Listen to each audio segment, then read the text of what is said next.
Hello बच्चों।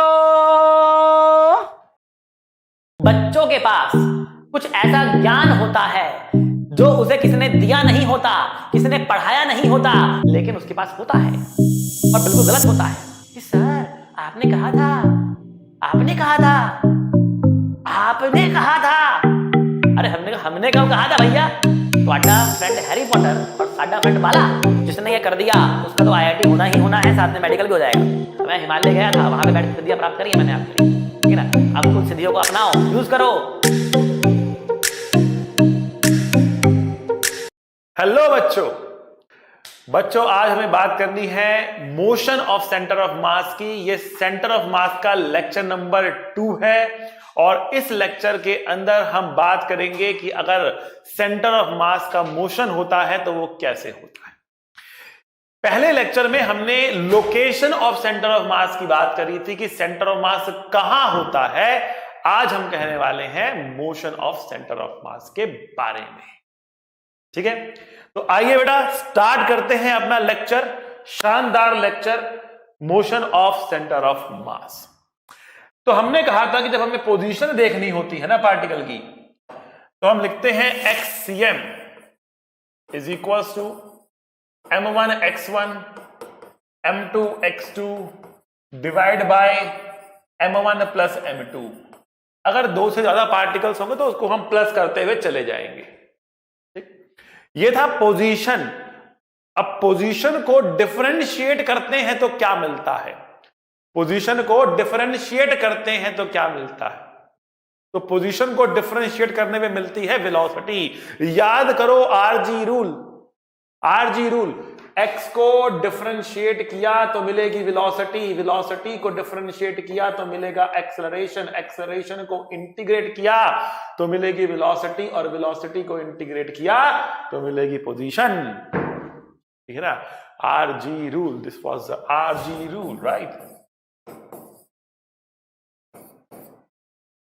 Okay अब बात करते हैं यहां की। तो हमारे पास पोजीशन थी, x था। If I differentiated what will I have? I will have velocity of centre of mass. तो what is velocity of centre of mass बेटा? ये होगा differentiation of position of centre of mass with respect to time. तो when I differentiated I will gate m1 dx1 by dt, m1 तो constant है, plus m2 dx2 by dt divide by m1 plus m2। ये हमको मिल जाएगा। बेहतरीन। तो dx1 by dt क्या होगा? वेलोसिटी ऑफ सेंटर मास लिख रहे हैं। dx1 by dt क्या होगा बेटा? बेटा ये होगा velocity of the first particle plus m2। dx2 by dt क्या होगा? ये होगा velocity of the second particle divide by m1 plus m2। बहुत शानदार, ठीक है। यहां तक बात समझ में आपको? चलिए आगे बढ़ते हैं। देखिए सेंटर ऑफ मास की जो वेलोसिटी है ये एक वेक्टर क्वांटिटी है। I can put a vector here as well, I can put a vector here as well, ठीक है। अगर केवल x में बात कर रहे हो तो आप विद साइन पुट कर सकते हो प्लस और माइनस, और अगर आप 3D में बात कर रहे हो तो आप वेक्टर डाल के भी लिख सकते हो, आई कैप जे कैप के कैप करके लिख सकते हो, ठीक। तो खाली x में अलग से लिख सकते हो, खाली y में लिख सकते हो, खाली z में लिख सकते हो, या तीनों कंबाइन करके वेक्टर फॉर्म में भी लिख सकते हो। समझे बच्चा? चलिए आगे बढ़ते हैं। अच्छा भाई, एक तो हमारे पास ये आ गया। दूसरी बात करते हैं हम यहाँ पे m1 v1 को क्या बोल सकते हैं? What is m1 v1? तो we can say that m1 v1 is momentum of the first particle. Mass into velocity momentum होता है ना भाई। तो m1 v1 क्या हुआ? m1 v1 हुआ momentum of the first particle. What is m2 v2? m2 v2 हुआ momentum of the second particle and divide by m1 plus m2 क्या हुआ? ये हुआ टोटल मास, ये हुआ टोटल मास। आ रही है समझ में? तो what is p1 plus p2 vector? Momentum of the first particle plus momentum of the second particle is a total momentum of the system। इसको मैं क्या कह सकता हूं? अब देखो मैंने बोला VCM vector is equal to total momentum of the system, momentum of the system, पूरे सिस्टम का मोमेंटम है ये, divide by total mass, divide by total mass. तो इसका मतलब क्या हुआ बेटा? इसका मतलब ये भी तो हुआ ना कि हम बोल सकते हैं पूरे सिस्टम का जो मोमेंटम है, मोमेंटम ऑफ द सिस्टम क्या है? Total mass into velocity of centre of mass. Very powerful equation, very powerful equation, very powerful formula, बहुत जबरदस्त फॉर्मूला है बेटा ये। मैं वापस से लिखता हूं आपके सामने। पहला फॉर्मूला मैंने लिखा, velocity of centre of mass is equals to m1 v1 plus m2 v2 divide by m1 plus m2। पहली बात तो मैंने ये लिखी है, इसके बारे में हम चीजें देखेंगे। और दूसरी बात मैंने क्या लिखी है बेटा? मैंने दूसरी बात क्या लिखी है? मैंने लिखी है momentum of the system is equals to total mass into velocity of centre of mass. ऊपर क्या आ रहा है? ये मोमेंटम ऑफ द सिस्टम ही तो आ रहा है। ये क्या है? Total mass into velocity of centre of mass है। मतलब जब आपके पास एक ऑब्जेक्ट रहेगा और उसका आपको मोमेंटम देखना रहेगा, या एक से ज्यादा ऑब्जेक्ट भी रहेंगे और आपको मोमेंटम देखना होगा, तो आपको उसके सेंटर ऑफ मास की वेलोसिटी देखनी है।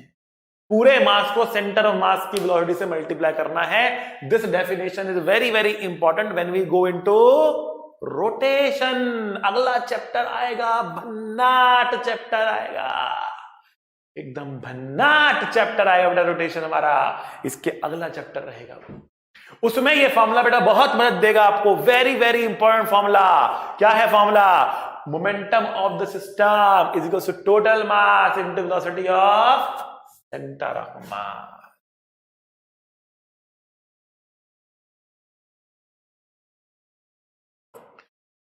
मान लिया ये रॉड है और इस रॉड को हम घुमा रहे हैं ओमेगा एंगुलर वेलोसिटी से। ओमेगा एंगुलर वेलोसिटी से घुमा रहे हैं। क्या हर एक पॉइंट का रफ्तार सेम होगा? क्या हर एक पॉइंट का रफ्तार सेम होगा? क्या बताओ मुझे। इसका मास m है, इसकी लेंथ l है, हर एक पॉइंट का रफ्तार सेम होगा क्या? नहीं सर, सबका रफ्तार अलग अलग होगा। किसका रफ्तार कम होगा? इसका रफ्तार 0 होगा, इसका रफ्तार ज्यादा, इसका और ज्यादा, इसका और ज्यादा, और इसका रफ्तार मैक्सिमम होगा। इसका रफ्तार क्या होगा बेटा? मैक्सिमम रफ्तार होगा इसका। आ रही है समझ में? देखो ये सभी सर्कल में जा रहे हैं, ये सभी सर्कल में जा रहे हैं। जो ये वाला पॉइंट है वो भी इसके अबाउट सर्कल में जा रहा है, ये वाला पॉइंट भी सर्कल में जा रहा है, ये वाला पॉइंट भी सर्कल में जा रहा है, ये वाला पॉइंट भी सर्कल में जा रहा है, ठीक ना। सारे के सारे पॉइंट अलग अलग रेडियस के सर्कल में जा रहे हैं। सारे के सारे पॉइंट अलग अलग रेडियस के सर्कल में जा रहे हैं। सबसे बड़े सर्कल में ये वाला पॉइंट जा रहा है। सबके लिए ओमेगा तो ओमेगा ही है, तो v कितना होगा बेटा? v होता है r ओमेगा। सर्कुलर मोशन में v होता है बेटा r ओमेगा, ठीक है। सर्कुलर मोशन में v होता है r ओमेगा, ठीक है। तो जो सेंटर है इसका, ये सेंटर ऑफ मास है इसका, इसकी लेंथ कितनी है? l/2। यहां से l/2। तो इसकी रफ्तार कितनी होगी बेटा? इसकी रफ्तार कितनी होगी? इसकी रफ्तार कितनी होगी बताओ मुझे। इसकी रफ्तार होगी बेटा l/2 इंटू ओमेगा। और इसकी रफ्तार कितनी होगी? इसकी होगी बेटा l ओमेगा, क्योंकि ये l डिस्टेंस दूर है, ये l/2 डिस्टेंस दूर है। जो l/2 डिस्टेंस दूर है उसके लिए लिखेंगे l/2 ओमेगा, जो l डिस्टेंस दूर है उसके लिए लिखेंगे l ओमेगा। तो l omega l/2 omega, l omega l/2 omega, इसकी 0। हर एक पॉइंट की रफ्तार अलग अलग है। तो मेरा क्वेश्चन ये है, इसका मोमेंटम कितना है? What is the momentum of the rod? कैसे लिखेंगे भैया, कैसे लिखेंगे? हर एक पॉइंट का रफ्तार अलग अलग है। तो कोई बोलेगा सर हमें इंटीग्रेट करना पड़ेगा भाई, क्योंकि वेरिएबल है ना, तो इंटीग्रेट करना पड़ेगा। ये एक रास्ता है हमारे पास कि इंटीग्रेट करके हम मोमेंटम निकाल सकते हैं, लेकिन उस रास्ते को हम लेंगे नहीं। तो किस रास्ते को लेंगे?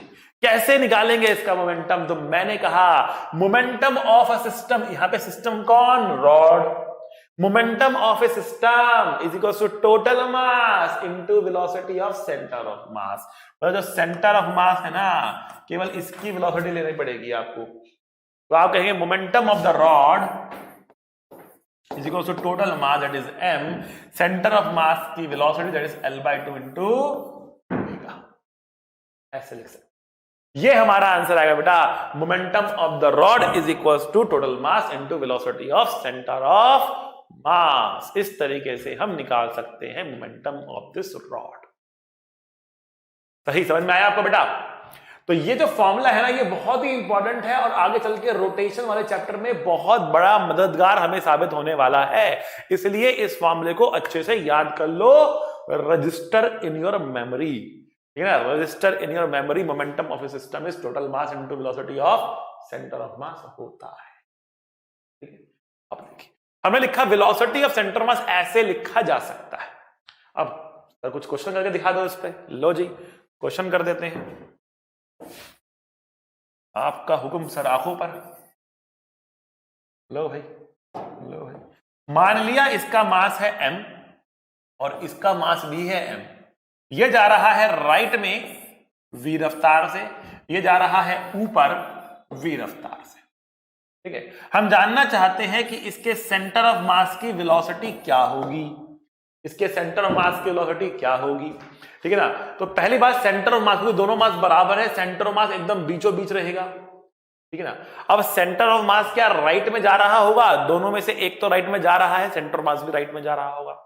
सेंटर ऑफ मास ऊपर भी जा रहा होगा, हाँ बेटा ऊपर भी जा रहा होगा, बिकॉज ये एक जा रहा है ऊपर की तरफ, तो कुछ तिरछा जा रहा होगा, लेकिन किस रफ्तार से जा रहा होगा हम जानना चाह रहे हैं। तो बहुत सिंपल बात है, देखो हम क्या कहेंगे, velocity of centre of mass is equals to, velocity of centre of mass is equals to m1 जो कितना है m है, और v1 जो कितना है v है, बट किस डायरेक्शन में है, i कैप में। तो आप साथ में एक i कैप लगा दोगे। हम मान के चल रहे हैं कि भैया ये i कैप की डायरेक्शन है और ये j कैप की डायरेक्शन है। हम मान के चल रहे हैं कि i कैप है, ये j कैप है, तो v इंटू i कैप हो गया और दूसरा v इंटू j कैप हो गया, तो plus m into v j cap हो गया। तो m into v i cap, m into v j cap हो गया। आई बात समझ में। Divide by total mass, divide by total mass. Now what is total mass, total mass कितना है m plus m, that is 2m, that is 2m, ठीक है ना। तो ऊपर से m इंटू वी कॉमन आया, i प्लस j ब्रैकेट में बचा, डिवाइड बाय 2m आया, m और m कट गया, v by 2 i plus j।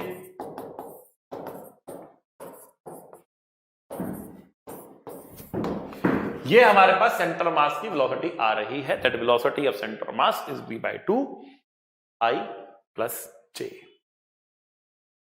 बेटा समझ में आया बात आपको, बहुत बढ़िया क्वेश्चन, इस तरीके से आपने निकाल दिया सेंटर मास की वेलोसिटी, फॉर्मूला लगाया ये आपके सामने, ठीक है ना। आप देख सकते हैं सेंटर मास की वेलोसिटी i कैप में भी है और j कैप में भी है, दोनों में कुछ तिरछा जा रहा हो, कुछ तिरछा जा रहा हो, ठीक है।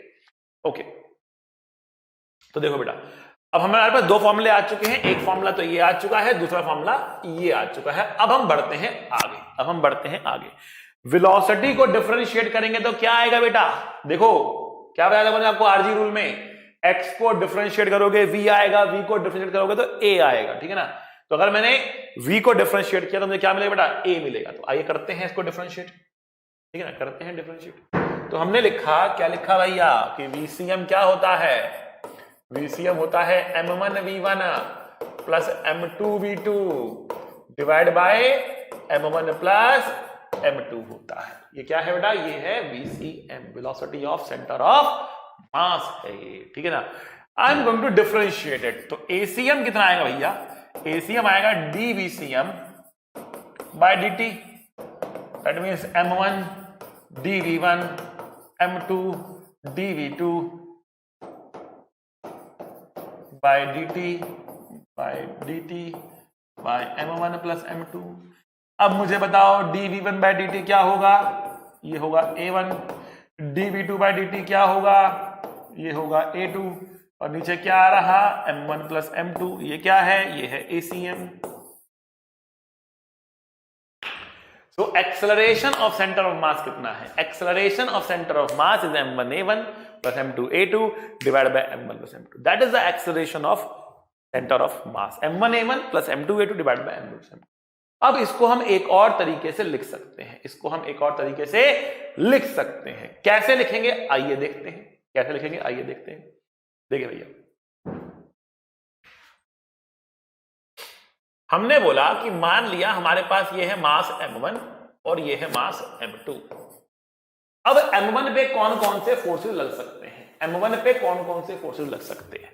तो हमने कहा कि एक तो इस पर m1 पे कोई एक्सटर्नल एजेंट फोर्स लगा सकता है, तो ये है force on m1 due to external agent, ठीक है।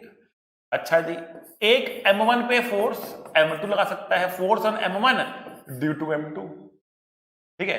अच्छा जी, m2 पे कौन कौन से फोर्स लग सकते हैं? एक तो एक्सटर्नल फोर्स लग सकता है, force on m2 due to external agent, ठीक है ना। दूसरा फोर्स कौन लगेगा? Force on m2 due to m1। Now force on m1 due to m2 has to be equal and negative of force on m2 due to m1। क्यों भैया negative और equal होना चाहिए? Because their action reaction pairs, इसने इस पर लगाया, इसने इस पर लगाया, एक्शन रिएक्शन पेयर है, तो इसलिए हमेशा इक्वल एंड अपोजिट होंगे। और ये क्या है? ये एक्सटर्नल एजेंट है, ठीक है। इनके रिएक्शन उन एक्सटर्नल एजेंट पे लग रहे होंगे जो इन पे लगा रहा है, ठीक है ना, और उस समय मतलब नहीं है। अच्छा जी, तो हम क्या बोलेंगे बेटा? A1 क्या है? A1 क्या है? A1 है हमारे पास क्या? एक्सेलरेशन ऑफ फर्स्ट पार्टिकल क्या है? Force on m1 divide by mass of m1। Force कितना है m1 पे? तो हमारे पास m1 पे फोर्स है, force on m1 due to external agent ये है, plus force on m1 due to m2 ये है, ठीक है। डिवाइड बाय क्या है हमारे पास? m1 है। अब A2 क्या है भैया? A2 क्या है? A2 है force on m2 due to external agent plus force on m2 due to m1 है, डिवाइड बाय क्या है? डिवाइड बाय m2 है। डिवाइड बाय क्या है भैया? डिवाइड बाय m2 है, ठीक है ना। ओके, अब दिख रहा होगा आपको, ठीक है। तो देखो, अब हमने कहा सेंटर ऑफ मास की जो एक्सेलरेशन होती है ना, उसका फॉर्मूला होता है m1a1 plus m2a2 divide by m1 plus m2, ठीक है जी। m1a1 क्या है? m1a1 है f of m1 external plus f m1 m2, m1 तो यही है ना। अच्छा जी, अब m2a2 क्या है? m2a2 है force on m2 due to external agent plus force m2 m1, ठीक है। डिवाइड बाय क्या है हमारे पास? m1 प्लस m2 है, बहुत सही, ठीक है। अब देखो, ये और ये तो कट रहा है, क्योंकि ये तो इक्वल अपोजिट कट रहा। बचा क्या हमारे पास? हमारे पास क्या बचा? हमारे पास force on m1 due to external agent plus force on m2 due to external agent divide by m1 plus m2। यहां से हमें यह बात समझ में आ रही है कि जो इंटरनल फोर्सेस होते हैं, जब पूरे सिस्टम को कंसीडर किया जाता है तो इंटरनल फोर्सेस तो कैंसिल हो जाते हैं, क्योंकि वो तो दोनों पे लग रहे होते हैं। एक्सटर्नल एजेंट वाले फोर्सेस ही बचते हैं आपके पास, इंटरनल वाले फोर्सेस जो होते हैं वो पेयर में कैंसिल हो जाते हैं। इसका मतलब क्या हुआ? इसका मतलब देखो, ये स्टेटमेंट हम आ रहे हैं, हमने लिखा ACM is equal to F net external, internal तो भैया गोल हो गया डिवाइड बाय टोटल मास। अब एक्सेलरेशन लिखने के दो फार्मूले आ चुके हैं, एक्सेलरेशन लिखने के दो फार्मूले आ चुके हैं। एक फार्मूला ये रहा, दूसरा फार्मूला कौन सा है? m1a1 plus m2a2 divide by m1 plus m2। बहुत बहुत बहुत बहुत बहुत बहुत शानदार भैया, बहुत शानदार, एकदम गर्दा इक्वेशन है बेटा, ये गर्दा इक्वेशन है, ठीक है ना। देखो, F नेट एक्सटर्नल को क्या कह सकते हैं? F नेट एक्सटर्नल क्या हो सकते हैं? यह total mass into acceleration of centre of मास, ठीक है ना। इसी को मैंने ऐसे लिखा है, F बराबर ma, F बराबर ma, ठीक है ना। अब देखो, अब सिचुएशन की गहराई समझना, सिचुएशन की गहराई समझना। यहां पर आप, हमने कहा एक्सेलरेशन ऑफ सेंटर ऑफ मास निकालना है ना आपको, तो केवल और केवल एक्सटर्नल फोर्स ही कंसीडर करना है, इंटरनल फोर्स तो कट जाएगा, इंटरनल फोर्स तो मर गया, कट गया, इसकी जरूरत नहीं है। मतलब मैं इतना बढ़िया मतलब है कि लिख के बताऊंगा, इतना बढ़िया मतलब है कि लिख के बताऊंगा। क्या कह रहा है ये कह रहा है कि सेंटर ऑफ मास वो स्पेशल पॉइंट है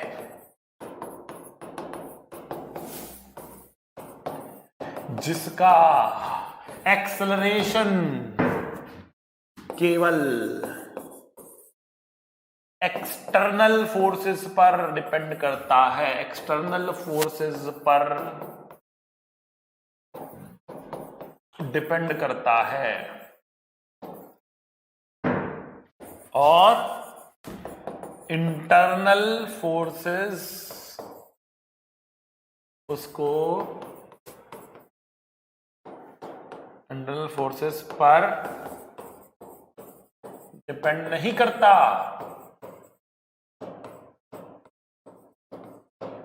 और इंटरनल फोर्सेस पर डिपेंड नहीं करता, केवल एक्सटर्नल फोर्सेस पर डिपेंड करता है और इंटरनल फोर्सेस पर डिपेंड नहीं करता। बहुत इंपॉर्टेंट पॉइंट है, देखो गहराई समझो, गहराई समझो बेटा। कोई भी आपने एक उल्टा पुल्टा ऑब्जेक्ट लिया, कैसा भी उल्टा पुल्टा ऑब्जेक्ट लिया, ये क्या है बेटा? ये है उल्टा पुल्टा ऑब्जेक्ट, ठीक है। इसको आपने हवा में फेंक दिया घुमाकर, ये आगे भी बढ़ रहा है, घूम भी रहा है, आगे भी बढ़ रहा है, घूम भी रहा है। जब ये आगे भी जाएगा और घूमेगा भी तो क्या होने वाला है यहां पर? जब ये आगे जाते हुए घूमेगा भी तो क्या होने वाला है यहां पर? तो आप कोई भी एक पॉइंट चूज करते हैं तो बड़ा ही वो मतलब कॉम्प्लेक्स से पाथ पर जाएगा, बड़ा ही कॉम्प्लेक्स से पाथ पर। It is going to go on a very very complex path, ठीक है। It is going to go something, घूम भी रहा है, आगे बढ़ रहा है, बड़ा कॉम्प्लेक्स सा पाथ है। Now why the path is so complex? Why the path is so complex? Because इस पॉइंट का जो एक्सेलरेशन है वो इंटरनल फोर्सेस पर भी डिपेंड कर रहा है, जो इसके आजू बाजू पार्टिकल्स है ना उनके फोर्सेस पर भी डिपेंड कर रहा है, और एक्सटर्नल पे तो कर ही रहा है, ठीक है। अगर देखा जाए तो इसके आजू बाजू वाले तो इस पर बहुत कॉम्प्लिकेटेड तरीके से फोर्स लगा रहे होंगे, इसीलिए इसका पाथ इतना कॉम्प्लिकेटेड आ रहा है। लेकिन एक पार्टिकल जिसका पाथ बहुत ही सिंपल पैराबोला होगा, सुंदर पैराबोला होगा, क्या बोला? पैराबोला। क्या बोला? पैराबोला, ठीक है ना।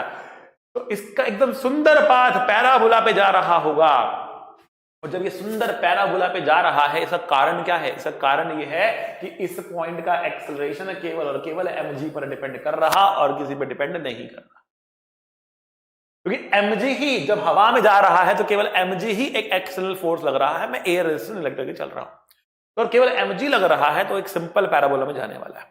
तो इसको अपने आजू बाजू वाले पार्टिकल से कोई मतलब नहीं है, केवल किससे मतलब है? इसको केवल केवल एक्सटर्नल फोर्सेस से मतलब है। समझ में आ रहा है बेटा?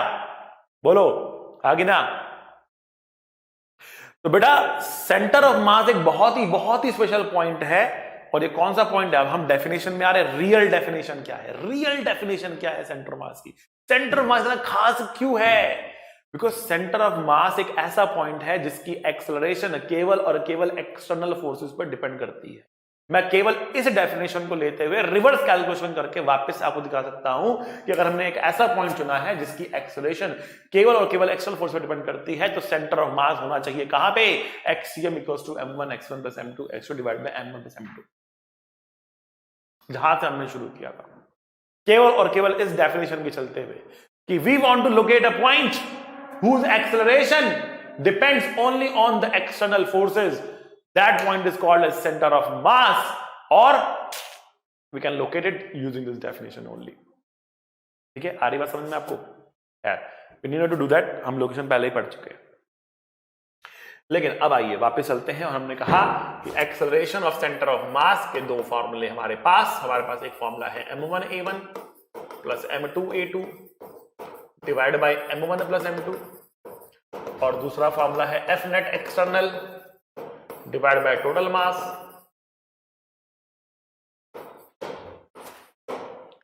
और इसको मैंने दूसरे तरीके से लिखा था कि F नेट एक्सटर्नल बराबर टोटल मास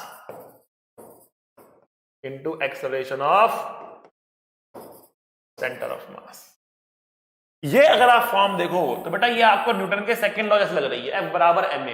अब आपको सर इसमें कौन सा अनोखा काम लिख दिया आपने? तो न्यूटन ने पहले बता चुका है आपको, F बराबर ma दोबारा लिख दिया आपने, तो क्या फर्क पड़ गया इसके अंदर? क्या ऐसा अनोखा काम कर दिया आपने? ठीक है ना बेटा, अनोखा काम ये है कि ये जब आपके पास एक से ज्यादा पार्टिकल्स रहेंगे तो भी वैलिड है, बट अलग अलग पार्टिकल अगर अलग अलग एक्सेलरेशन से चल रहा होगा तो F बराबर ma में किस पार्टिकल की एक्सेलरेशन डालोगे? तो आप डालोगे सेंटर ऑफ मास की, आप डालोगे सेंटर ऑफ मास की। And this equation is again going to be the backbone of rotation. This is again going to be the backbone of rotation. Rotation में इसका बहुत इस्तेमाल रहने वाला है, ठीक है बेटा? तो अच्छे से पढ़ लो, अच्छे से समझ लो। इसलिए इस चैप्टर को एकदम अलग से एक्सक्लूसिवली आप लोगों के लिए लेकर आया हूं, ठीक है, ताकि आप इसको पढ़ो तो जिस चैप्टर के नाम से सबसे ज्यादा चक्कर आते हैं, जिस चैप्टर के नाम से सबसे ज्यादा चक्कर आते हैं उसका नाम क्या है, रोटेशन, वो आपकी फिंगर टिप्स पे आ जाए। ऐसी ऐसी बातें हम करते हुए चलेंगे, ठीक है। आइए थोड़ा सा और गहराई में उतरते हैं, कुछ क्वेश्चन लगाकर देखते हैं, तब मजा आएगा, ठीक है। सिंपल से क्वेश्चन से स्टार्ट करेंगे, सिंपल से क्वेश्चन स्टार्ट करेंगे ताकि एक बार पहले फील तो आ जाए कि हम क्या कह रहे हैं। ये M1 है, ये M2 है, इस पर फोर्स F लगाया, क्वेश्चन पूछा जा रहा what is the acceleration of centre of mass, what is the acceleration of centre of मास। बहुत बहुत बहुत बहुत बहुत सिंपल क्वेश्चन है, पॉज करके फटाफट सॉल्व करके कमेंट में लिख दीजिए मेरा आंसर ये आ रहा है, फिर मैं आऊंगा देखूंगा कि भैया आपका आंसर सही है कि गलत है। कुछ बच्चों को मैं कमेंट भी करता हूं तो बच्चे पूछते सर ये आपका रियल अकाउंट ही है ना, एक तो नहीं यकीन ही नहीं करते हैं, यकीन ही, मैं ऐसा उनसे पूछता हूं कि भैया अगर मैं कह दूं ये मेरा रियल अकाउंट है तो क्या मान जाओगे, मान जाओगे मेरा रियल अकाउंट है कहने भर से मान जाओगे तो पूछते क्यों है? या तो मानो या तो मत मानो। खैर ओके, ये M1 है, ये M2 है, ये फोर्स F लगा दिया हमने इसके ऊपर, हम जानना चाह रहे हैं कि सेंटर मास की एक्सेलरेशन कितना होगा। आइए जरा देख लेते हैं कितना होगा। देखिए भाई, देखिए इसका जो एक्सेलरेशन है वो कितना होगा, A2 बराबर F बाय M2, ये होगा इसका acceleration, A2 is equal to F by M2 होगा। इसका एक्सेलरेशन कितना होगा, इस पर तो कोई फोर्स लगाया नहीं है हमने, इसका होगा 0, 0, नील, है ना भाई। हाँ भाई ठीक है, तो हम क्या कहेंगे, पहली डेफिनेशन के हिसाब से ACM is equal to M1 into A1 M2 into A2 divide by M1 plus M2। दूसरे वाली डेफिनेशन के हिसाब से ACM is equal to F net, तो पूरे सिस्टम के ऊपर लगने वाला फोर्स तो यही है ना, F बाय टोटल मास। कैसा लगा, मजा आया, F बाय टोटल मास सीधा आंसर निकल रहा है। यहां से देखो M2 कटेगा, F bye M1 plus M2 ही आएगा, बट डायरेक्टली ऐसे भी आ रहा है, दोनों डेफिनेशन काम कर रही हैं, ये दिखाना मेरा मकसद था, ये आपने देख लिया। बढ़ते हैं अगले क्वेश्चन की तरफ, बहुत सिंपल क्वेश्चन था ना।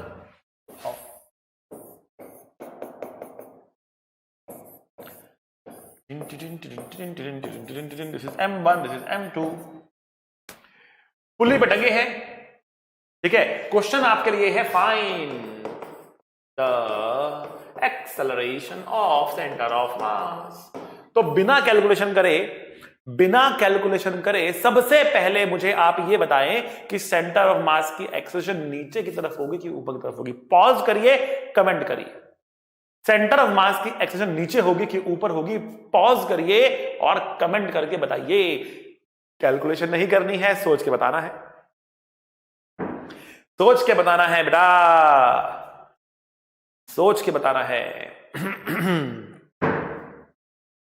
ओके देखिए बेटा, देखिए दो ब्लॉक हमारे पास है, एक नीचे जाएगा और एक ऊपर जाएगा। बताओ बेटा कौन सा ब्लॉक नीचे जाएगा, कौन सा ब्लॉक नीचे जाएगा, कमेंट करके बताओ कौन सा ब्लॉक नीचे जाएगा। M1 नीचे जाएगा कि M2 नीचे जाएगा, कौन सा ब्लॉक नीचे जाएगा, कमेंट करके बताओ। अब बहुत सारे बच्चों बोलेंगे सर M1 नीचे जाएगा, गलत बेटा, जो भारी होगा वो नीचे जाएगा।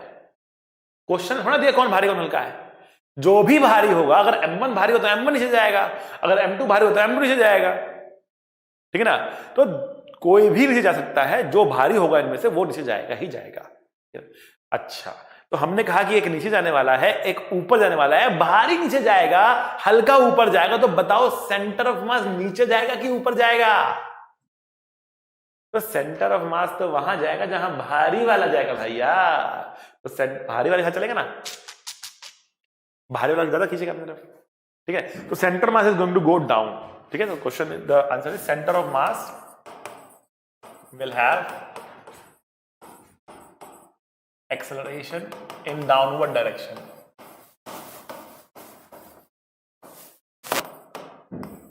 Centre of mass will have acceleration in downward direction. अब देखिए दूसरी बात, देखिए कंसेप्ट क्लियर कर रहा हूं, बड़े बड़े ध्यान से देखिएगा बेटा। बड़े बड़े लोग गलती कर देते हैं यार, आप तो क्या चीज हो, आप तो छोटे मोटे बच्चे हो, अभी आइए, बड़े बड़े लोगों से गलती करा देते हैं हम यहां पर, ध्यान से देखिएगा। तो T1 T2 तो बराबर ही होंगे।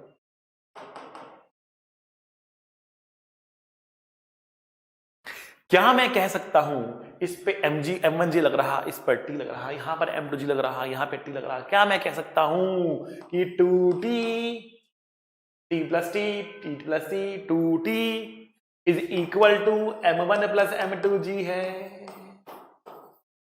क्या मैं कह सकता हूं बेटा? क्या ये बराबर होंगे? ठीक है, अच्छा एक काम करते हैं, मैं आपको साइन देता ही नहीं, मैं आपसे साइन पूछता हूं। टेल मी इन यहां पे क्या साइन डालू? तीन ऑप्शन आपके पास है, पहला ऑप्शन है इक्वल टू का, दूसरा ऑप्शन है ग्रेटर का, तीसरा ऑप्शन है लेस का। 2t और m1 प्लस m2g को कंपेयर करेंगे तो क्या आना चाहिए? कौन बड़ा कौन छोटा, कौन बड़ा कौन छोटा आना चाहिए? अगर आप कैलकुलेट करेंगे तो भैया बहुत देर हो जाएगी, बड़ा लंबा हो जाएगा। बिना कैलकुलेट करे कॉमन सेंस से बताना है आपको, कॉमन सेंस से बताना है आपको, फिजिक्स के फंडा से बताना है आपको, कैलकुलेट करके मैथमेटिक्स से नहीं बताना है आपको। अच्छा टेंशन इतनी आई, 2t इतना आया, ये इससे बड़ा कि इससे छोटा, कंपेयर करके देखते हैं, ऐसे नहीं करना है, ऐसे नहीं करना है। कॉन्सेप्ट सेंटर ऑफ मास के कॉन्सेप्ट से बताना है। बहुत मजेदार कॉन्सेप्ट है, बहुत मजेदार कॉन्सेप्ट है। देखिए आइए, हमने कहा कि सेंटर ऑफ मास नीचे की तरफ एक्सेलरेटेड है, सेंटर ऑफ मास नीचे की तरफ एक्सेलरेटेड है, सेंटर ऑफ मास को नीचे खींचा जा रहा है, तो नीचे वाला फोर्स बड़ा होगा, ऊपर वाला फोर्स छोटा होगा। नीचे वाला फोर्स बड़ा होगा, ऊपर वाला फोर्स छोटा होगा। तो क्योंकि नीचे वाला फोर्स बड़ा है ना, नीचे वाला फोर्स बड़ा है ना, तो ये साइन आएगा, ये m1 प्लस m2g बड़ा होगा 2t से। कितना बड़ा होगा भाई, कितना बड़ा होगा? तो आप देखिए क्या लिखेंगे, आप लिखेंगे m1 plus m2 into g minus 2t, that is the net force in the downward direction. m1 plus m2 नीचे की तरफ है, 2t ऊपर की तरफ है, नेट फोर्स नीचे की तरफ होगा क्योंकि नीचे एक्सेलरेशन जा रही है। तो नीचे की तरफ नेट फोर्स कितना?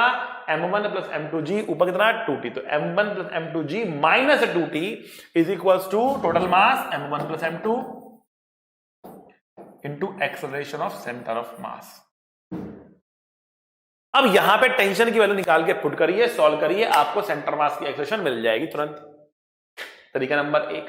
अब टेंशन का, अब तो ये तो क्या है, ये बेटा एटवुड मशीन है, सिंपल है। मैंने एक लेक्चर लिया था pulley and constraint, pulley and pulley constraint के ऊपर हमने एक लेक्चर लिया था, याद है? मतलब थंबनेल बता देता हूं मैं आपको। एक कुआं था और मैं पानी निकाल रहा था कुएं में से, कुएं में से पानी निकाल रहा था भैया मैं, ठीक है ना? उस लेक्चर के अंदर ध्यान से देखना, आप थंबनेल सर्च कर लेना, पुली एंड कंस्ट्रेंट के ऊपर क्वेश्चन था वो। उसमें मैंने आपको बताया था कि इस टेंशन का जो फॉर्मूला आता है ना, वो आता है 2t 2m1 m2g divide by m1 plus m2। मैंने कहा था याद रखना है इसको, register in your memory, register in your memory. अब वो उठा के यहां डाल दो और सॉल्व कर दो, आपको एसीएम की वैल्यू मिल जाएगी। ये है मेरा मेथड नंबर 1, ये है मेथड नंबर 1।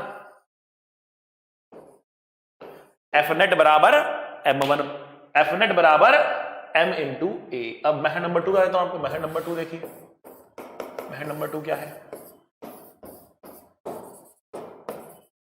मान लेते हैं m2 जा रहा है नीचे a से, m1 जा रहा है ऊपर a से, ठीक है? सेंटर मास अल्टीमेटली नीचे जाएगा, ठीक है? तो हमने बोला ACM इज इक्वल, सो मैंने नीचे डायरेक्शन को ही पॉजिटिव मान के चला ताकि मेरा ACM पॉजिटिव आ जाए, उल्टा मानोगे ACM नेगेटिव आ जाएगा, बस का फर्क है, ठीक है ना? तो हमने कहा कि भैया ये होगा कितना, ये होगा m2 इंटू ए पॉजिटिव माइनस m1 इंटू ए, क्योंकि उल्टा हो गया वो, divide by m1 plus m2, ये आया, ठीक है ना? अब हमने कहा ये क्या है, ये है m2 minus m1 divide by m1 plus m2 into a है। अब a क्या चीज है भैया, यहां पर a क्या है? What is a here, what is a? क्या है a? तो बहुत सिंपल सी बात है। अगेन मैंने उसी लेक्चर के अंदर आपको a का फॉर्मूला भी बताया था, मैंने आपको बताया था a होता है m2 minus m1g divide by m1 plus m2। याद करना है इन फॉर्मूले को, इसको बोलते हैं एटवुड मशीन। इसका एक्सेलरेशन का फॉर्मूला आपको याद होना चाहिए, टेंशन का फॉर्मूला आपको याद होना चाहिए। एक्सेलरेशन का फॉर्मूला ये रहा, टेंशन का फॉर्मूला ये रहा, ठीक है? एक्सेलरेशन ये रहा, ये रहा, ये रहा, याद कर लो बेटा। और उस लेक्चर में मैंने बहुत सारी ट्रिक्स भी बताई हैं, तो आप जाकर ढूंढना बेटा, पुली के नाम से मिल जाएगा आपको, ठीक है ना, पुली कंस्ट्रेंट रिलेशंस एंड पुली के नाम से मिल जाएगा। कुआं बना होगा, मैं रस्सी से खींच रहा हूंगा, बकेट बाहर आ रही होगी, उसमें समझा रखा है आपको। बस एक ही वैल्यू पुट करेंगे, सॉल्व करेंगे, आंसर निकलेगा m2 minus m1 divide by m1 plus m2। और एक ही वैल्यू कितनी है, एक ही वैल्यू है बेटा m2 minus m1 divide by m1 plus m2 into g है। ये तो सेम दिख रहा है, स्क्वायर हो जाएगा, स्क्वायर हो जाएगा, समझ गए। That is how we can calculate the value of acceleration using the two different formulas. ठीक है, बहुत बहुत शानदार, मजेदार, जोरदार, जबरदस्त। ठीक है, ओके ओके, चलो इतनी बात कह दी है, इतनी बात कर दी है, तो एक बात और कर ही देता हूं आप लोगों के लिए। आ जाओ, आ जाओ भैया, आ जाओ।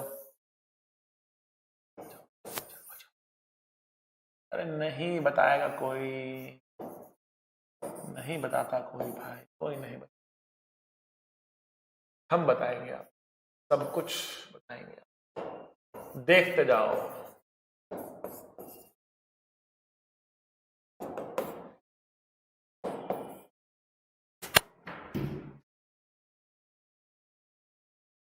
कमेंट करके बताना है आपको कि n m plus capital mg के बराबर है, बड़ा है कि छोटा है।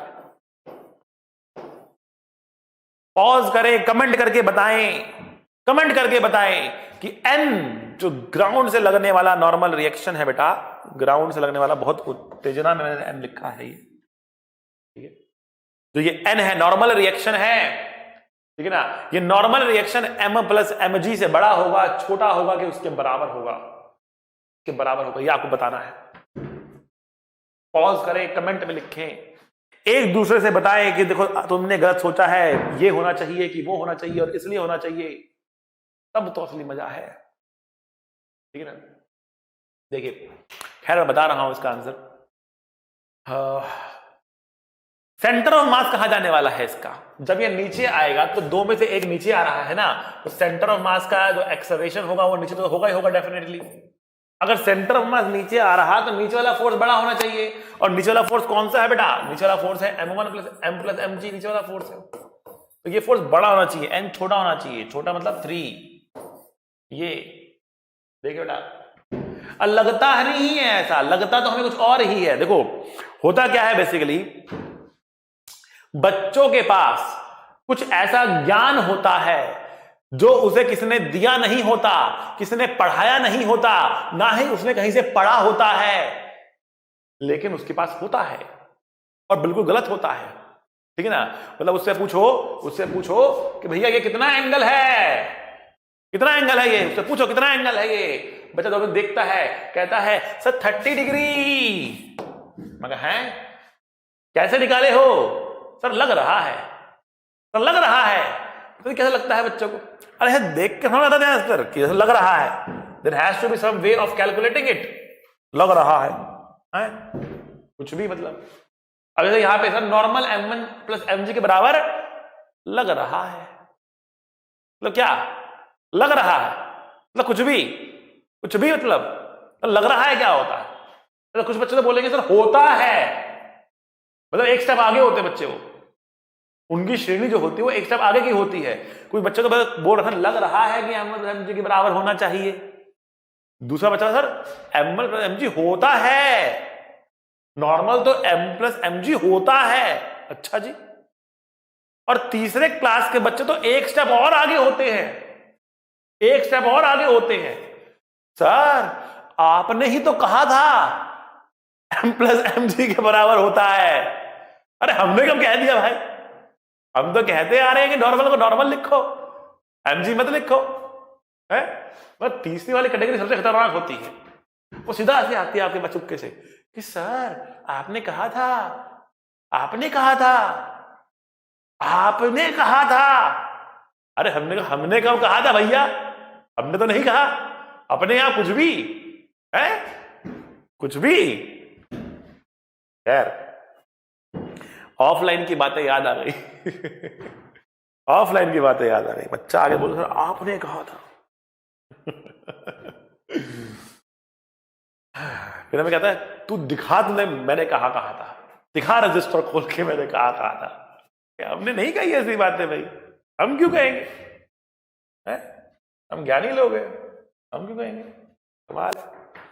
खैर, जोक सपाट, वापिस आते हैं अपने गंभीर बातों पे बात करनी है। हमने कहा momentum of a system is equal to total mass into acceleration of centre of mass. हमने कहा F net external is total mass into acceleration of center of mass। ठीक है, ये बात हमने कही। आइए देखते हैं। थोड़ी सी गलती हमने यहां पर करी, यहां पर ACM नहीं, यहां पर VCM होगा। अच्छा जी, नाउ ये दोनों इक्वेशन आपके सामने हैं, बट इनको याद कर लो, टिप्स पे होनी चाहिए आपके, टिप्स पे। ठीक है, अब देखो इफ, कितनी अच्छी बात बताने वाला हूं आपको। इफ F नेट एक्सटर्नल, अगर एक्सटर्नल फोर्स जो लग रहा है वो जीरो हो जाए, if net external force is zero, then acceleration of centre of mass is also zero. अगर ये टर्म जीरो तो ये भी जीरो, ये जीरो तो ये भी जीरो, ये जीरो तो ये जीरो, कांस्टेंट। ठीक है ना? If this then this, and if ACM is equal to zero, then VCM is constant, then VCM is constant. अगर ACM जीरो है तो VCM कांस्टेंट है, अगर ACM जीरो है तो VCM क्या है बेटा? कांस्टेंट है। अच्छा जी, अगर VCM कांस्टेंट है तो मोमेंटम ऑफ सिस्टम क्या होगा? If VCM is constant, then momentum of system is constant। ठीक है, अगर VCM कांस्टेंट है तो मोमेंटम ऑफ सिस्टम भी क्या होगा? कांस्टेंट होगा। अगर VCM कांस्टेंट है तो मोमेंटम ऑफ सिस्टम भी कांस्टेंट। दैट मींस कि अगर किसी सिस्टम के ऊपर नेट एक्सटर्नल फोर्स नहीं है, इंटरनल से मतलब नहीं, वो तो पेयर में कैंसिल होना ही होना है, अगर एक्सटर्नल फोर्स भी नहीं है उसके ऊपर, तो उस सिस्टम का मोमेंटम हो जाएगा कांस्टेंट। इसको बोलते हैं law of conservation of linear momentum.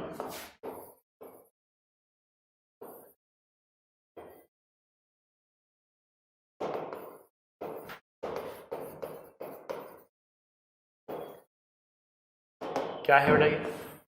ये है in the absence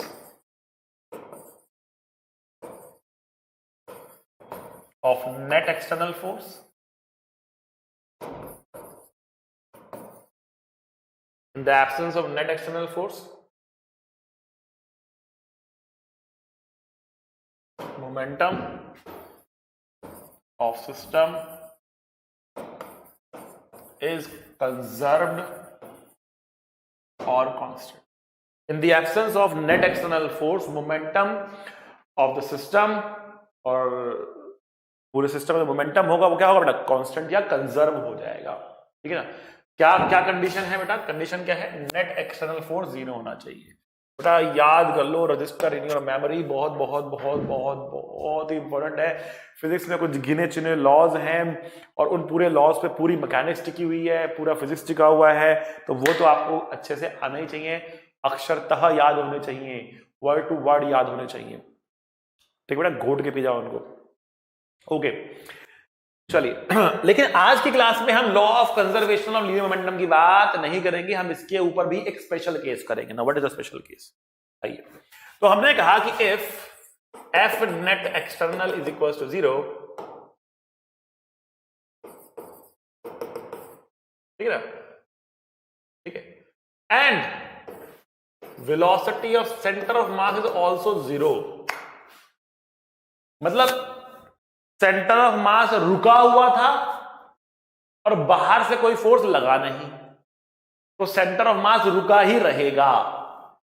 centre of mass की रफ्तार जीरो थी, वो रुका हुआ था और बाहर से कोई फोर्स लगा नहीं, तो सेंटर ऑफ मास रुका ही रहेगा। जब तक बाहर से फोर्स लग नहीं रहा तब तक सेंटर ऑफ मास की वेलोसिटी बदलेगी नहीं। वो रुका है तो रुका रहेगा, चल रहा है तो चलता रहेगा। यही फंडा है ना, रुका है तो रुका रहेगा, चल रहा है तो चलता रहेगा।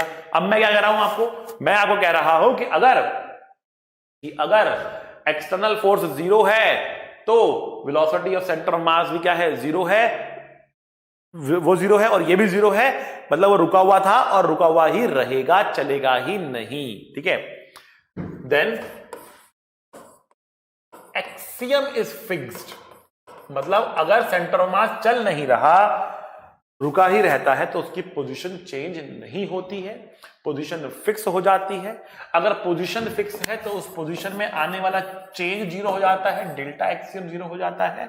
एक्सियम होता है बेटा क्या, m1 x1 plus m2 x2 divide by m1 plus m2 होता है। उसमें आने वाला चेंज क्या होगा, डेल्टा एक्सियम क्या होगा बेटा, ये होगा m1 delta x1 plus m2 delta x2 divide by m1 plus m2 होगा, यही होगा ना बेटा, क्यों। और ये टर्म क्या आ रही है बेटा, ये जीरो आ रही है। इसका मतलब क्या हुआ, इसका मतलब हुआ m1 delta x1 plus m2 delta x2 बराबर जीरो है, या फिर m1 delta x1 equal to minus m2 delta x2 रहेगा हमारे पास। अब माइनस का मतलब होगा अगर एक लेफ्ट में जाएगा तो दूसरा राइट में जाएगा, सेंटर मास वहीं पर टिका रहे, एक राइट में जाएगा दूसरा लेफ्ट में जाएगा, ताकि सेंटर मास वहीं पर टिका रहे। उल्टे भागेंगे सेंटर मास वहीं टिका, उल्टे भागेंगे सेंटर मास वहीं टिका। आ रही बात समझ में आपको, क्लियर है। चलिए बहुत बढ़िया, आगे बढ़ते हैं और आगे बातें करते हैं। कंडीशन याद रखना, कंडीशन याद रखना। कंडीशन क्या है बेटा, कंडीशन है कि नेट एक्सटर्नल फोर्स जीरो होना चाहिए, सेंटर ऑफ मास रुका हुआ होना चाहिए, सेंटर ऑफ मास रुका होना चाहिए। Look into my eyes, look into my eyes, ठीक है ना। और से with me, net external force zero होना चाहिए और सेंटर ऑफ मास रुका हुआ होना चाहिए, तब लगेगा ये, ठीक है ना। क्या लगेगा बेटा, m1 delta x1 equal to minus m2 delta x2।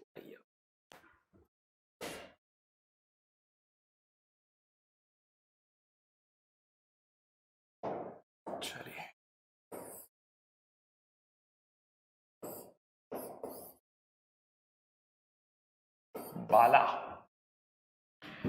Bala is back. एक कमेंट पढ़ रहा था यूट्यूब पे, कोई बच्चा कर रहा था कि सर आपका फ्रेंड बाला नहीं आया है बहुत टाइम से, क्या हो गया बाला को। आपका फ्रेंड बाला बहुत टाइम से नहीं आया है, मतलब क्या, मतलब ਤੁਹਾਡਾ फ्रेंड हैरी पॉटर और साडा फ्रेंड बाला है। आजकल चल रहा है ना एक कि ਤੁਹਾਡਾ कुत्ता टॉमी साडा कुत्ता कुत्ता है। वही बात तुमने कर दी कि भैया तुम्हारा फ्रेंड तो हैरी पॉटर एंड सारा फ्रेंड बाला है। यार कोई नहीं, हम तो बाला से खुश हैं। तो ये बाला जो है वो इस कोने में खड़ा है, इस कोने में खड़ा है, और ये एक प्लैंक है जो जमीन पे पड़ा है। राइम बनी है। ये जो बाला है ये इस प्लैंक के कोने में खड़ा है, जो प्लैंक जमीन पे पड़ा है, और जमीन है स्मूथ, जमीन है स्मूथ, ठीक है। बाला के पैरों में और इस प्लेटफॉर्म के बीच में एक फ्रिक्शन है। बाला के पैरों में और जमीन के प्लेटफॉर्म, जमीनी प्लेटफॉर्म में एक फ्रिक्शन है, लेकिन प्लेटफॉर्म और जमीन में कोई फ्रिक्शन नहीं है, जमीन स्मूथ है। ये रफ है, सब रुका हुआ है, सब रेस्ट पर है, ये एक्स है। अब बाला ने चलना शुरू किया, बाला ने आगे चलना शुरू किया। जब बाला आगे आगे आगे चल रहा है तो प्लेटफॉर्म पीछे पीछे चल रहा है। बाला आगे प्लेटफॉर्म पीछे, बाला आगे प्लेटफॉर्म पीछे। कैसे हो रहा है ये, कैसे हो रहा है ये ऐसे हो रहा है कि आगे बढ़ने के लिए वो प्लेटफॉर्म को पीछे धकेलता है, प्लेटफॉर्म उसको आगे धकेलता है। बट जब इसको आगे धक्का मतलब कि आगे चला, बट बदले में इसने प्लेटफॉर्म को पीछे भी धकेला ना, इसलिए प्लेटफॉर्म पीछे जा रहा है। तो प्लेटफॉर्म पीछे जा रहा है, बाला आगे जा रहा है। इनिशियली सब कुछ रेस्ट पर था, initially everything was at rest. बाला चलना शुरू करता है, दूसरे कोने में पहुंचता है। तो क्वेश्चन है find the distance travelled by plank, बोल देते हैं प्लैंक, ठीक है ना, when Bala reaches the opposite end. जब बाला अपोजिट एंड पे पहुंचता है, ठीक है ना, जब बाला ये दूसरे एंड पे पहुंच जाता है तो ये प्लैंक कितना पीछे आया होगा ये आपको बताना है, ठीक है। तो हमने कहा कि देखो प्लैंक कितना पीछे आएगा, मान लिया x डिस्टेंस पीछे आया प्लैंक, तो प्लैंक आया x डिस्टेंस पीछे, बाला पहुंच गया यहां पे, तो प्लैंक तो x पीछे आया, बाला कितना आगे गया है, तो बाला गया है l माइनस एक्स आगे। देखो पूरा जोड़कर तो l ही आना चाहिए ना, पूरा जोड़कर तो l ही आना चाहिए, दिस इज l। तो अगर प्लैंक पीछे x गया तो बाला तो यहां पर था, तो बाला यहां से यहां पहुंचा, तो कितना आगे पहुंचा वो l माइनस एक्स आगे पहुंचा, तो बाला पहुंचा x minus l minus x आगे, l माइनस एक्स आगे वो पहुंच गया, ठीक है। ये l माइनस एक्स आगे पहुंच गया, ये पीछे x चला। अच्छा जी, ओके। अब देखो ये स्मॉल m हमारे पास है, इसका मास स्मॉल m मान लेते हैं बाला का, इसका मास कैपिटल M मान लेते हैं, ठीक है। अब हम क्या लगाएंगे, हम लगाएंगे m1 delta x1 equals to minus m2 delta x2। अब देखो बाला का मास m है, ये चला कितना l माइनस एक्स चला, प्लैंक का मास कैपिटल M है और ये पीछे जा रहा है तो लिखेंगे माइनस एक्स। सॉल्व करेंगे बेटा, इसको कितना आएगा हमारे पास x की वैल्यू आ रही है small m into L small m plus capital M, that is the value of x, ठीक है। स्मॉल x किसका डिस्टेंस है बेटा, स्मॉल x है हमारे प्लैंक का डिस्टेंस, तो ये है distance travel by capital M। जब कैपिटल M का डिस्टेंस निकाल रहे हैं तो ऊपर स्मॉल m आ रहा है। अब इसको याद कैसे करना है बेटा, इसको याद करने का तरीका बता रहा हूं आपको। देखो ये फॉर्मूला हमारे पास है, ये है अपोजिट मास, ये है रिलेटिव डिस्टेंस ट्रैवल्ड,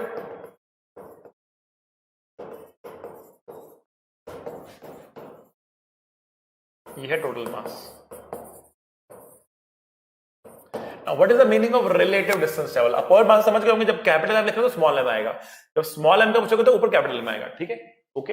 रिलेटिव का मतलब क्या है, देखो प्लैंक के ऊपर कितना चला, देखो वैसे तो ये l माइनस एक्स चला ग्राउंड के रिस्पेक्ट में, लेकिन प्लैंक के ऊपर कितना चला, तो प्लैंक के ऊपर तो पूरा l चल गया ना, प्लैंक के ऊपर तो पूरा l चल गया, प्लैंक के ऊपर पूरा l चल जाएगा तो रिलेटिव डिस्टेंस इज l। मतलब आप प्लैंक के फ्रेम में जाओ और प्लैंक के फ्रेम में देखो ये बाला कितना चला, तो प्लैंक के फ्रेम में पूरा बाला l चला, प्लैंक को रुका हुआ मान लो तो पूरा l चला वो, ठीक है ना।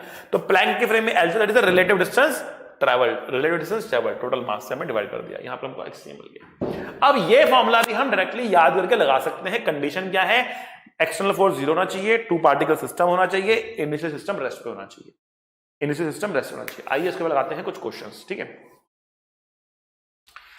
ठीक है भाई। ये आपके सामने क्वेश्चन आ रहा है। अब क्वेश्चन में ये आपको दे रहा है कि ये एंगल हमारे पास थीटा है और ये साइड लेंथ हमारे पास l है, इसका मास स्मॉल m है और इसका मास कैपिटल M है। There is no friction anywhere, कहीं पर भी कोई फ्रिक्शन है नहीं। और जब ये नीचे पहुंचेगा तो ये कितना पीछे जाएगा, जब ये नीचे पहुंचेगा तो कितना पीछे जाएगा, ठीक है। तो 2 particle system, initial system is at rest, release किया है रेस्ट से, कोई एक्सटर्नल फोर्स हॉरिजॉन्टल डायरेक्शन में नहीं है, F net external horizontal is 0। तो वर्टिकल से मतलब भी नहीं है, हमें हॉरिजॉन्टल डिस्टेंस ट्रैवल की बात करनी है। ये पीछे जा रहा है ना, तो हमें देखना ये कितना आगे गया, ये कितना आगे गया, ठीक है। तो अगर हम जानना चाहते हैं what is the displacement of capital M, मतलब वेज पीछे कितना गया, वेज पीछे कितना गया, ये निकालना है। तो हम क्या बोलेंगे, opposite mass that is small m, total mass that is small m plus capital M। तो लिख लेना, बचा खेल किसका, किसका खेल बचा, खेल बचा इसका, कि रिलेटिवली कितना चला। तो अगर आप वेज के फ्रेम में चले जाओ, अगर आप वेज को रुका हुआ मान लो, वेज को रुका हुआ मान ले, तो आपको यहां से यहां पहुंचा, बट इससे मतलब नहीं है आपको मतलब किससे, आपको मतलब है आगे कितना गया, आगे कितना गया। इसके फ्रेम में तो ये रुका हुआ है, ये पीछे हट नहीं रहा, इसके फ्रेम में तो, इसके फ्रेम में रुका हुआ है, इसके फ्रेम में ये यहां पर था और यहां पहुंचा, मतलब आगे L गया। तो the relative distance travelled is L in the horizontal direction. Vertical से मतलब यहां पर हमें है नहीं, केवल हॉरिजॉन्टल देखना है, तो ये गया L divide by M। Simple, कोई परेशानी वाली बात है ही नहीं। अच्छा जी, आगे बढ़ते हैं। Motion of centre of mass की बात कर रहे हैं अब हम लोग। मोशन ऑफ सेंटर ऑफ मास में हमारे पास अगला क्वेश्चन आ गया। देखो ये आईआईटी का क्वेश्चन है जो आपके सामने है, ये आईआईटी का क्वेश्चन है। जिसने ये कर दिया उसका तो आईआईटी होना ही होना है, साथ में मेडिकल भी हो जाएगा। भैया मेडिकल में इससे हल्का क्वेश्चन आएगा, भारी तो नहीं आएगा ना। मेडिकल में क्वेश्चन आएगा इससे हल्का ही आएगा, भारी तो नहीं आएगा ना। ये बहुत भारी क्वेश्चन है। जिसने कर दिया समझो उसका आईआईटी तो हो ही गया, मेडिकल भी हो ही गया। कोई मतलब ही नहीं है ना हो, ठीक है ना, मतलब ही नहीं है ना हो उसका। डेफिनेटली श्योर है उसका आईआईटी मेडिकल दोनों में सिलेक्शन होना ही होना है अगर ये प्रश्न कर दिया। प्रश्न है क्या आखिरकार? प्रश्न है find the distance traveled by small m when the thread rotates by angle theta। जब ये धागा थीटा एंगल से रोटेट कर जाएगा, जब ये धागा थीटा एंगल से रोटेट कर जाएगा तो ये स्मॉल m कितना आगे बढ़ेगा, तो ये स्मॉल m कितना आगे बढ़ेगा ये आपको निकालना है, ठीक है ना। तो हमने कहा कि देखो भैया देखो यहां पर क्या है, ये एक रिंग है जो कि इस रॉड के अंदर जा रही है, इसके ऊपर स्लिप हो रही है, यहां से बंधा हुआ है, नीचे जाएगा, ये आगे बढ़ेगा ऐसे, ठीक है। तो हो क्या रहा है, ये आगे जा रहा है और ये घूम रहा है, ये आगे जा रहा है और ये घूम रहा है। हमसे रिंग का मतलब स्मॉल m का डिस्टेंस ट्रेवल पूछा गया है, ठीक है।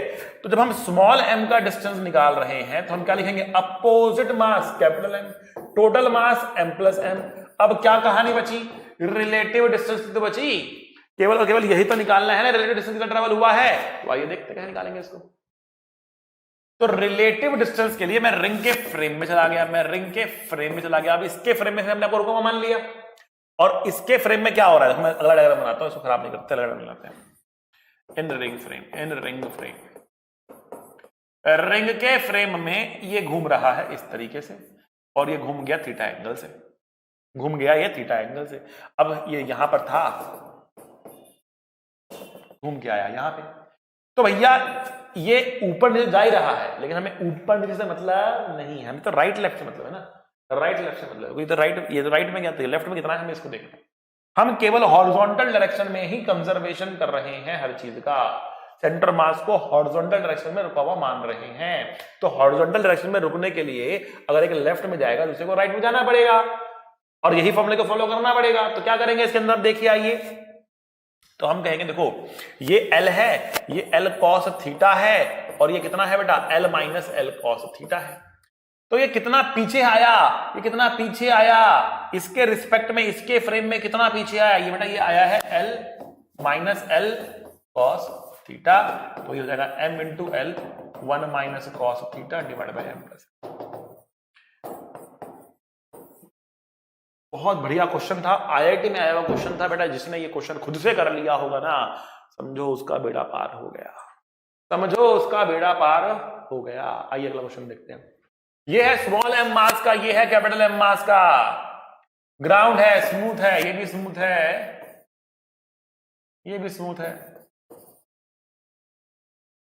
सब स्मूथ ही स्मूथ है, ठीक है ना, हो गया। ये भी स्मूथ है, और ये जो है ये R रेडियस है, छोड़ दिया इसको आपने, तो क्या हुआ, ये नीचे भागेगा, ये पीछे भागेगा, नीचे भागेगा, ये पीछे भागेगा, ठीक है ना, नीचे आएगा तो ये पीछे भागेगा। क्वेश्चन है कि जब ये पॉइंट A पे पहुंच जाएगा, बॉटम मोस्ट पॉइंट, तब बताना है कि कैपिटल M कितना पीछे गया होगा, ठीक है ना। फाइंड, तो A बोलते हैं, उसको B बोलते हैं, तो find the distance traveled by capital M when small m reaches point, first case point A, second case point B, ठीक है।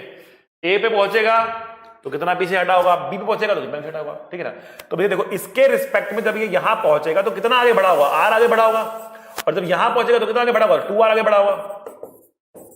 यहां से लेकर यहां तक आने में r डिस्टेंस राइट में गया ना, तो ये पीछे हटेगा, और यहां से यहां तक आने में वो 2r आगे गया, तो कितना पीछे हटेगा, उसके हिसाब से पीछे हटेगा। ठीक है, तो देखो distance travel by capital M, ठीक है ना, distance travel by capital M कैसे लिखेंगे, opposite mass that is small m, relative distance travel total mass, ये तो लिखना ही लिखना है, ये पॉइंट A के लिए है, और पॉइंट B के लिए लिखते हैं, ये तो लिखना ही लिखना है,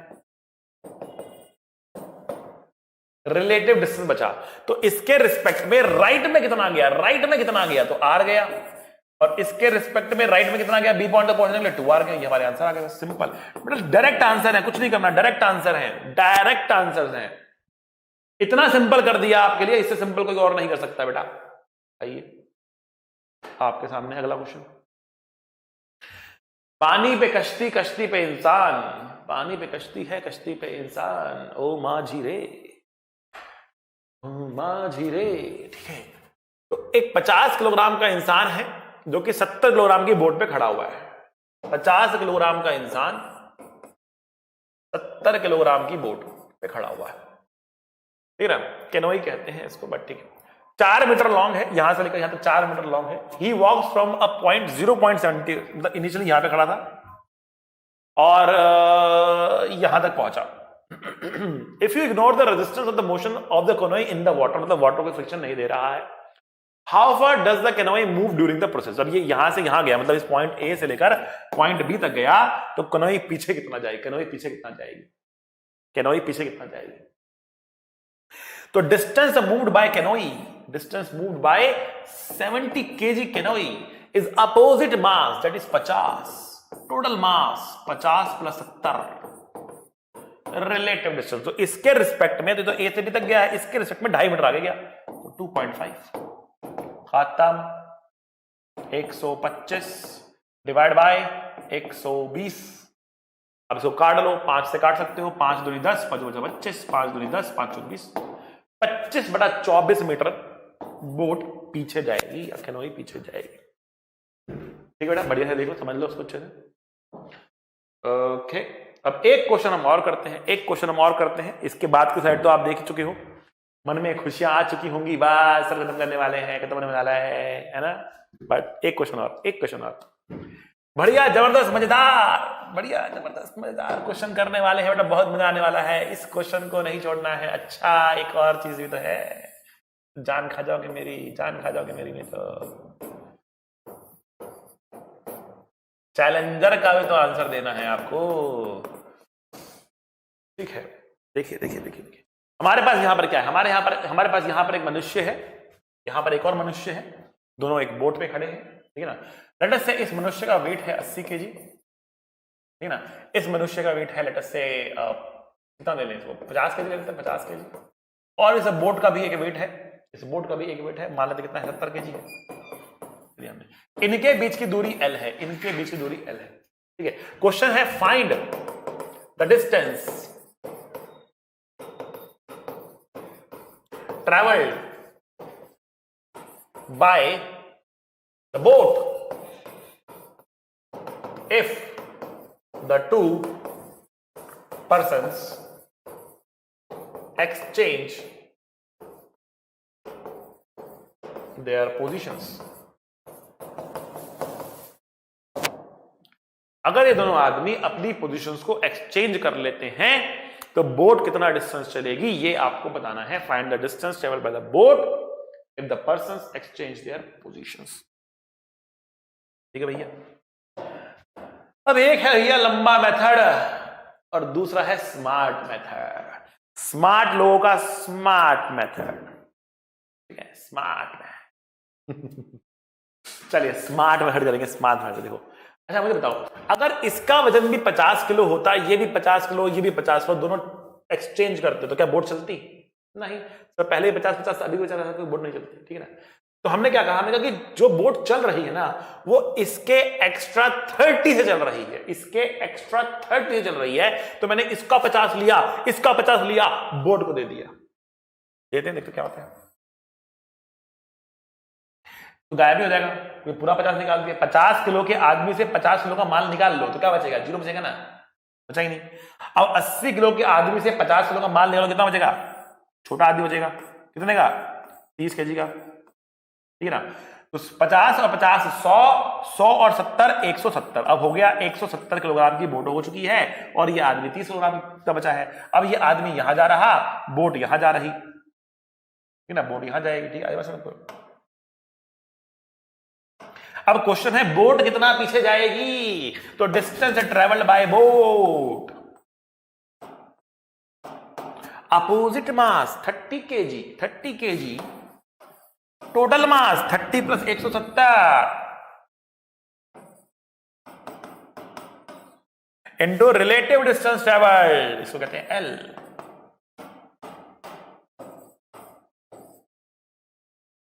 3L/20, 3L/20, 3L/20 है ये, 3L/20।